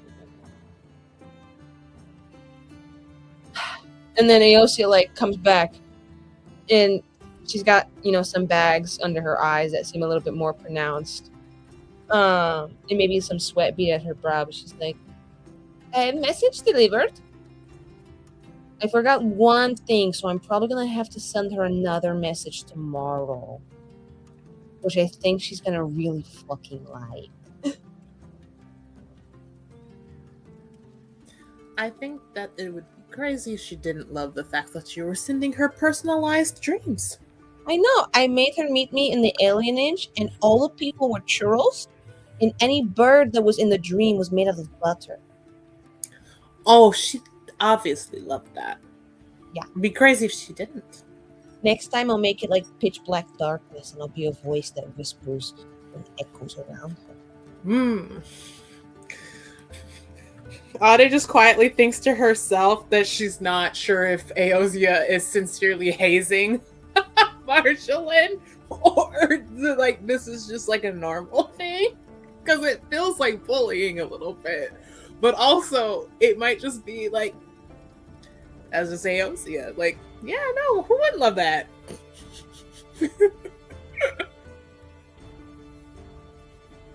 What can I say? I have an active imagination that is full of kindness and pure of heart.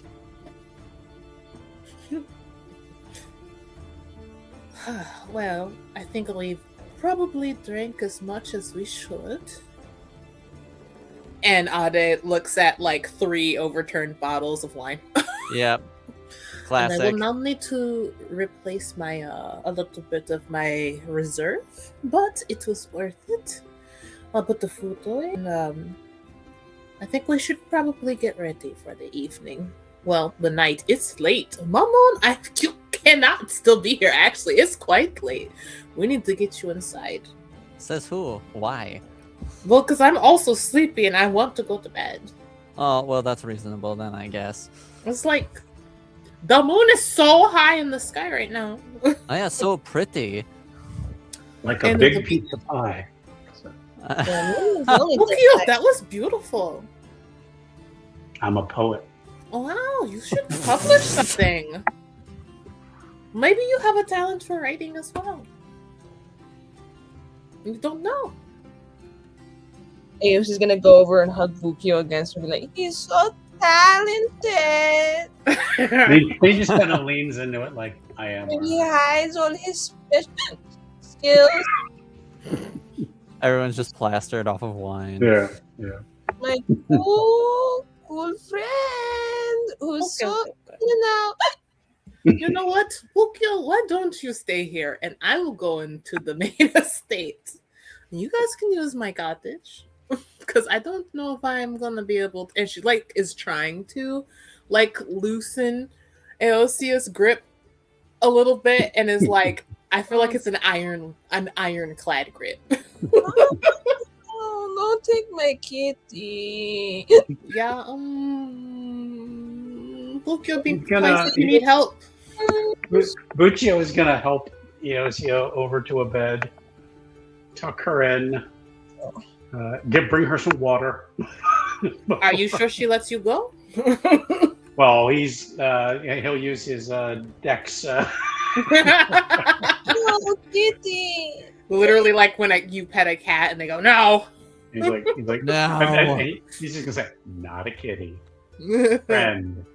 Friend, grown Friend. man. Ooh, I may be short, but I'm a grown man. I know, but you're so fun to cuddle like a cat.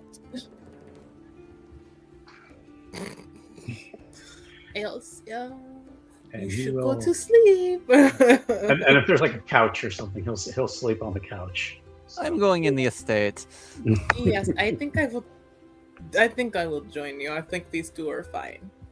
You're fine? You're fine?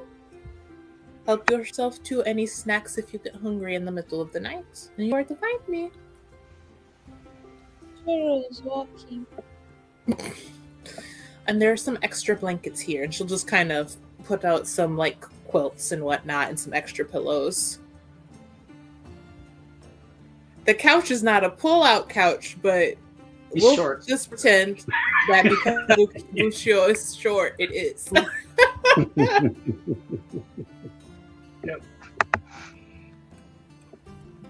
And you head on off. The other two go about their business. And before we wrap up for tonight, we're going to go check in on Muriel again real quick. Smoking a cigarette, drinking 6 shots. Being like, I know these motherfuckers did something. It's just like, I'm a bad bitch. Now I'm going to get to the bottom of it. Sleuthing. She has been. She's kept busy. She's gone around to the summer bazaar.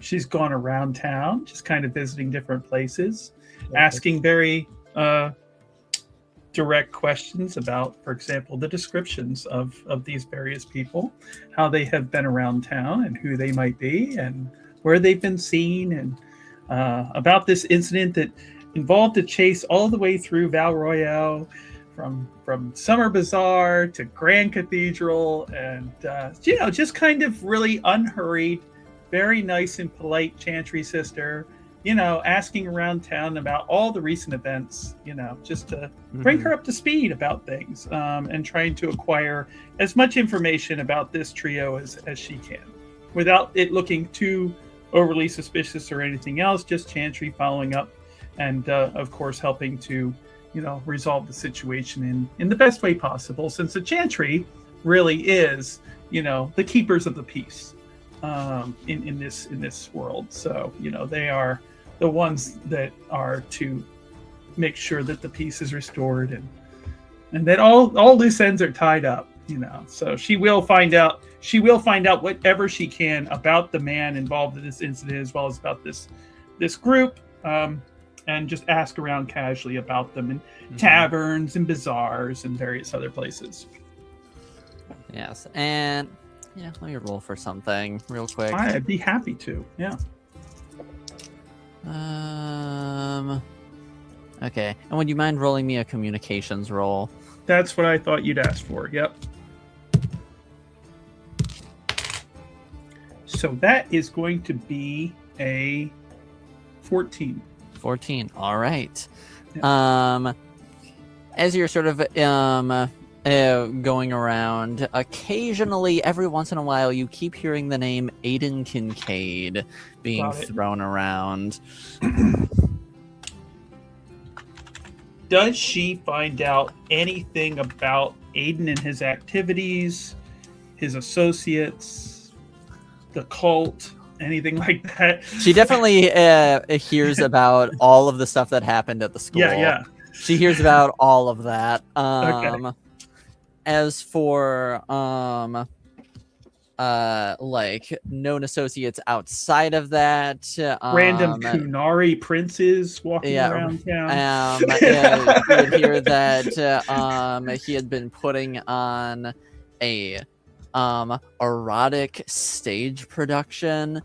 Fuchsia Fantasy, yeah. Yes, Fuchsia Fantasy, and yeah, and Would she have spoken with anyone who clocked the pyre, the funeral pyre happening at the edge of town? Or I would say that I would say she would hear like a few things about that. Nothing specific because not really many people knew what it was about. But they would say that they had seen a burning boat off in the distance. Right. Okay. And does she get anything at all regarding the descriptions of the trio that she encountered earlier tonight, particularly since she has the name of it, one Adelaide, associated with the Montbelliard family?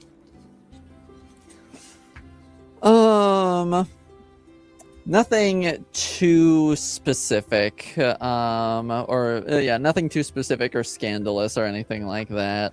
Just that she's often seen around the summer bazaar. Has been seen at least near the White Spire every once in a while. But no, nothing like too scandalous or anything like that. Got it.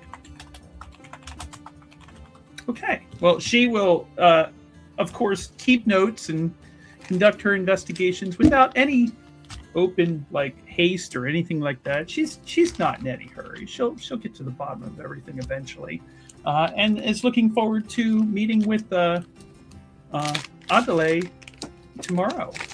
If she shouldn't show, then we'll just have to follow up on that as well. So, all right. Yeah. Sounds good.